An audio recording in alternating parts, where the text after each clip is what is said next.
Bonjour bien-aimés, vous que nous suivez partout. Nous voici à nouveau à notre mission sacrée et consacrée à la gloire du Seigneur Jésus-Christ. Bien-aimés, nous allons partager un message qui porte sur la désacralisation du corps humain. La désacralisation, c'est le fait de rendre normal ce qui est sacré. L'homme est un esprit qui a une âme et qui habite dans un corps. Lorsque les autres nous voient, ils nous identifient à partir de notre corps. Et c'est celui-ci qui porte notre nom, notre honneur ou déshonneur. L'ennemi pousse l'homme à pécher en faisant ce qui est contraire à la parole de Dieu, pour choquer le cœur de Dieu. Satan avilit le corps de l'homme en flagrance de la volonté de Dieu. La désacralisation du corps humain, c'est le travail exécuté par le diable et ses suppôts pour rendre léger et normal la sainteté du corps humain tel que voulu par Dieu. Premièrement, nous devons savoir que notre corps appartient à Dieu. L'homme régénéré par le Saint-Esprit, son corps devient le temple du Saint-Esprit, c'est-à-dire le temple de Dieu. Dieu habite en nous, car il est dit ceci dans 1 Corinthiens 6, 19. Ne savez-vous pas que votre corps est le temple du Saint-Esprit qui est en vous, que vous avez reçu de Dieu et que vous ne vous appartenez point à vous-même? Selon la parole de Dieu, le corps que tu portes ne t'appartient pas. Il appartient à Dieu. Tu n'es qu'un gestionnaire de ce corps. Un jour, tu iras lui rendre compte. Et Satan fait tout pour influencer négativement ton corps, tes désirs. Il a même voulu prendre le corps du défunt Moïse. Je ne sais pas si vous comprenez. Satan a voulu prendre le corps. Pourquoi faire? Car il est dit dans Jude 1,9. Or, l'archange Michel, lorsqu'il contestait avec le diable et lui disputait le corps de Moïse, comment pouvez-vous expliquer que Moïse était déjà mort? Mais Satan voulait prendre le corps de Moïse. Il y a un mystère dans ton corps. Ne prends pas ton corps à la légère. Ne prends pas ton corps à la légère. C'est pourquoi tu vois quand quelqu'un meurt, il y a des déterreurs qui vont chercher son corps. Les occultistes, les satanistes cherchent à prendre le corps d'un défunt. Pourtant, il n'y a plus rien. Mais eux, ils savent ce qu'ils vont faire avec. La désacralisation du corps. Enlever le sacré dans le corps. Ne vous laissez pas influencer par les coutumes des peuples. La Bible dit ceci dans Jérémie 10, 3. Ainsi parle l'Éternel. N'imitez pas les voix des nations et ne craignez pas les signes du ciel.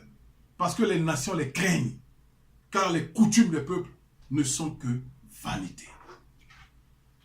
Dans nos coutumes, nous avons beaucoup de choses, nous avons plein de choses qui influencent négativement notre vie. Bien-aimés dans le Seigneur, je voudrais que vous compreniez que vous ne devez pas laisser votre corps être influencé par les coutumes. Parce que telle chose se fait dans ta tradition, parce que telle chose se fait dans ton village, que tu es impérativement censé le faire. Loin s'en faut. Non. Je rentre dans le cas des incisions. Les incisions, ce sont les scarifications. On prend une gilette, on fait passer sur le corps d'une personne. Beaucoup de gens ont fait ces choses-là, soi-disant pour avoir la protection quoi. Le Seigneur interdit à l'homme de se faire des incisions, soit pour se protéger, soit pour être fort ou vivre certains bienfaits. En réalité, si tu vas faire les camons, c'est quelque chose, on fait des incisions et on te met de la poudre noire, soi-disant pour que tu deviennes fort. En réalité, c'est un démon que tu prends, hein? Tu mets dans ton corps et ce démon-là, c'est lui qui va te pousser à faire des exploits en te battant. Sans te rendre compte que tu es déjà sous l'emprise d'un démon. Il y a d'autres qui prennent ça pour être protégés. C'est un esprit qui vient en réalité pour t'influencer négativement. D'autres prennent ça pour avoir l'argent. La Bible dit ceci dans Lévitique 19, 28. Vous ne ferez point d'incision dans votre chair pour un mort. Et vous n'imprimerez point de figure sur vous. Je suis l'Éternel. Dieu nous interdit de faire des scarifications. Les balafres. Vous voyez certaines tribus sur la terre, j'ai même vu ça au Bénin, au Congo aussi à cela, en RDC, dans beaucoup de tribus. Vous voyez même Il y a des gens qui ont des traces comme ça en Afrique de l'Ouest, un peu dans presque une bonne partie des tribus de l'Afrique de l'Ouest. On fait des scarifications, on fait des balafres sur le visage des gens. Bien aimés, les balafres sont des signes sur le visage, mais qui tirent leur source des coutumes des peuples et non de Dieu. Elles sont influencées par des forces occultes au même titre que les incisions. Les tatouages. Bien aimé, dans Lévitique 19, 28, il nous a dit ceci: vous ne ferez point d'incision dans votre corps pour un mort, et vous n'imprimerez point de figure sur vous. Je suis l'Éternel. Aujourd'hui, combien de gens ont dessiné des lions sur leur corps? Combien de gens ont dessiné des sirènes? Combien de gens ont-ils imprimé sur leur corps les visages des stars de ce monde? Les dragons, les serpents.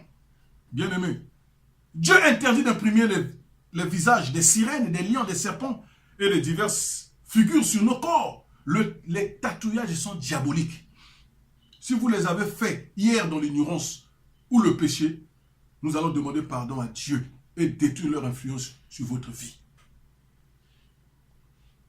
Toujours dans le cadre de la désacralisation du corps humain, nous avons ce que nous appelons les boucles d'oreilles pour les hommes, symbole de l'esclavage. Bien aimé, il est dit ceci dans Exode 21, 5 à 6, il est dit ceci: si l'esclave dit, j'aime mon maître, ma femme et mes enfants, je ne veux pas sortir libre, alors son maître le conduira devant Dieu et on le fera approcher de la porte ou du poteau et son maître lui percera l'oreille avec un poinçon et l'esclave sera pour toujours à son service. Dans la Bible, c'est l'esclave ayant décidé de ne pas quitter son maître pour rester esclave à vie qui devait avoir les oreilles pincées et porter les boucles d'oreilles. Aujourd'hui, Satan démontre aux hommes qui sont ses esclaves en leur pinçant les oreilles. Voilà, nos soi-disant stars ont des boucles d'oreilles.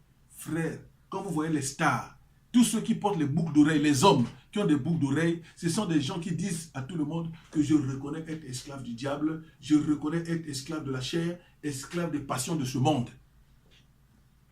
Bien aimé, beaucoup de gens font des choses qu'ils ne maîtrisent pas. C'est pourquoi nous parlons de la désacralisation du corps. Alors que ton corps est sacré, mais toi-même, tu commences à le livrer au diable. Les boucles du nez, des lèvres et des langues. Aujourd'hui, les gens mettent les boucles du nez, des boucles de lèvres, il y a même des boucles de langue. Ça, ce sont des œuvres du diable que les hommes appellent mode et que la Bible appelle perversion.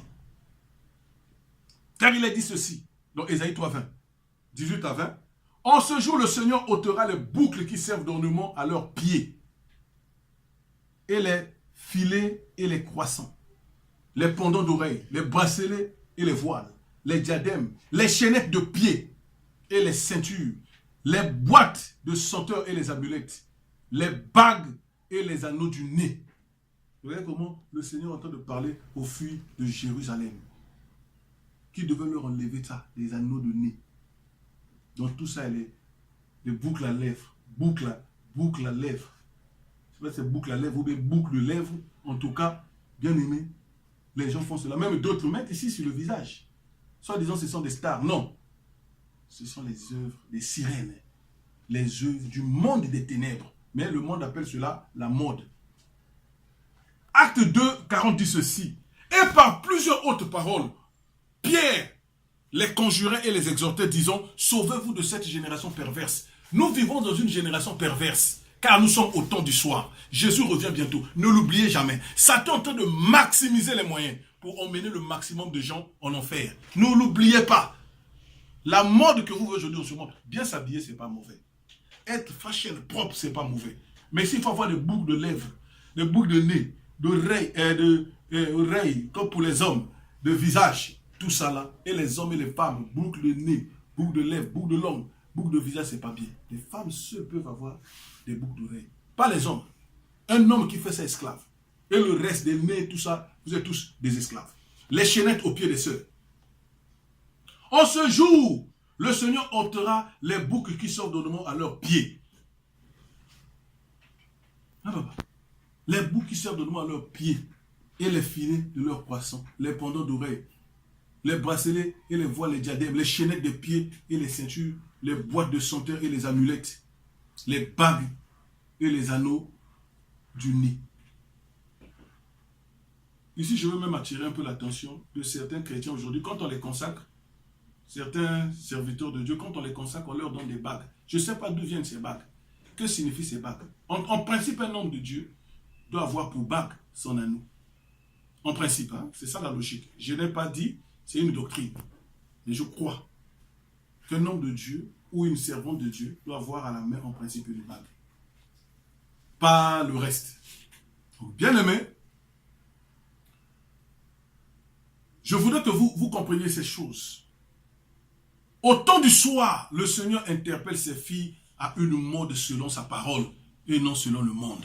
Car il a dit ceci dans Jean 2, 15 à 17. N'aimez point le monde ni les choses qui sont dans le monde. Si quelqu'un aime le monde, l'amour du Père n'est point en lui.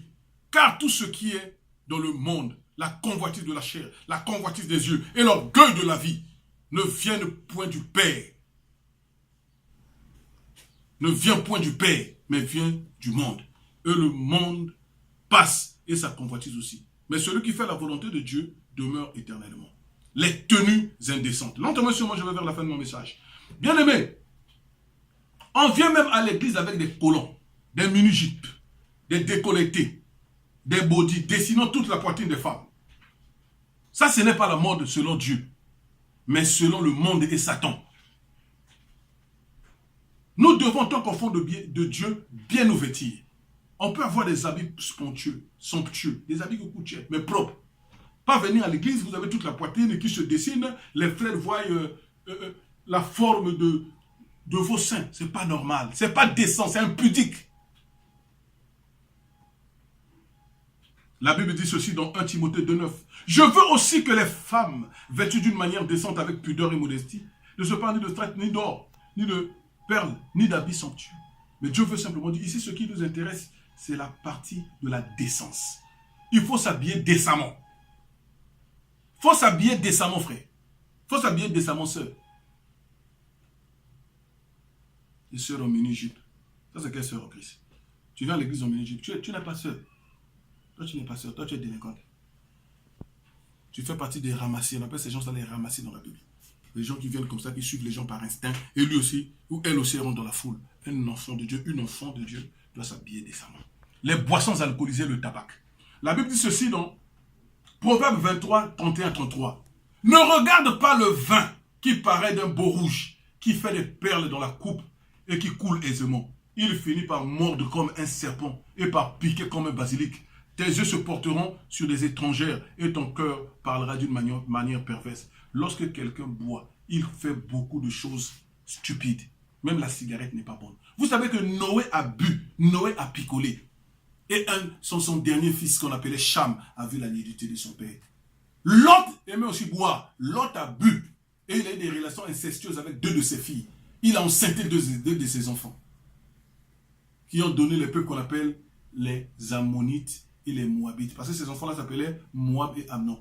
Donc les Ammonites et les Moabites étaient les descendants de Lot et ses propres filles. Parce qu'il avait bu. Regardez ce que la boisson peut faire dans la vie d'une personne. Ça paraît beau quand ça rentre dans le verre. Mais derrière, il y a des paroles perverses. Tu peux te mettre à raconter n'importe quoi. Tu peux te mettre à raconter n'importe quoi. La Bible dit dans Ephésiens 5, 18. Ne vous enivrez pas de vin, c'est de la débauche. Soyez au contraire remplis du Saint-Esprit. Ephésiens 5, 18. Pour finir, je vais parler de l'homosexualité. L'homosexualité, c'est l'attirance sexuelle envers une personne du même sexe. Les hommes vers les hommes. Les femmes envers les femmes. Aujourd'hui, Jean peut épouser Jacques. Jeannette peut épouser Adélaïde. C'est contraire à la parole de Dieu. C'est ça, c'est ce qu'on appelle des abominations. Et aujourd'hui, les grands parlements de ce monde sont en train de voter ce genre de loi. C'est malheureux. Tu vas voir des agrégés, des grands magistrats, des grands avocats qui sont en train de voter l'homosexualité.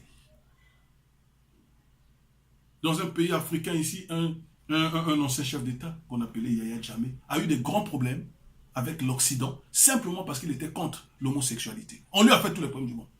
C'est malheureux. Nous devons acclamer l'homosexualité aujourd'hui. C'est triste. Alors que ce sont des abominations dans la parole de Dieu. On a même des soi-disant pasteurs, des soi-disant évêques qui sont en train de faire ce genre de bénédiction nuptiale. Deux hommes qui se marient. Un soir, disons, pasteur, viens. Pasteur va te donner l'argent. On va te donner une voiture. Des femmes, entre elles se marient.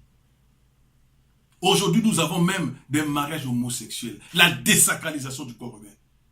Dieu avait-il commis une erreur en créant le mariage entre un homme et une femme? Nous allons nous arrêter là. Frère, que fais-tu de ton corps? N'oublie pas que ton corps est le temple du Saint-Esprit. Je vais prier avec ceux qui veulent prier avec moi. Nous allons d'abord demander pardon. Parce que nombreux d'entre nous, nous ne savons plus discipliner nos sexes. Nous ne savons plus discipliner nos langues. Les gens racontent aujourd'hui n'importe quoi. C'est malheureux. Père, je viens à toi. Au nom de Jésus, pardonne-moi. Pardonne mon frère. Pardonne mes sœurs qui sont en train de me suivre présentement. Dieu de gloire, nous avons désacralisé ton corps, Père éternel. Les enfants de Dieu que nous sommes, qui devaient être le sel et la lumière du monde. Aujourd'hui, les gens se moquent de Dieu à cause de nous. Parce que nous nous habillons comme des prostituées, comme de véritables voyous. Père éternel, pardonne-nous. Nous sommes aujourd'hui dans l'alcool, les enfants de Dieu, dans le tabagisme, dans l'adultère. Pardonne-nous, Seigneur. Dans les commérages, quand on va dans les églises, le corps, la langue qui devait être utilisée pour bénir, nous l'utilisons pour maudire les autres. On insulte les pasteurs à longueur de journée. On insulte les frères et les sœurs. On passe tout notre temps à critiquer. Seigneur, pardonne-nous, papa. Nous avons désacralisé notre corps. Au lieu que notre corps te glorifie, Seigneur, nous nous habillons de façon vraiment indécente, Dieu de gloire. Yahweh, Père, pardonne-nous, Seigneur.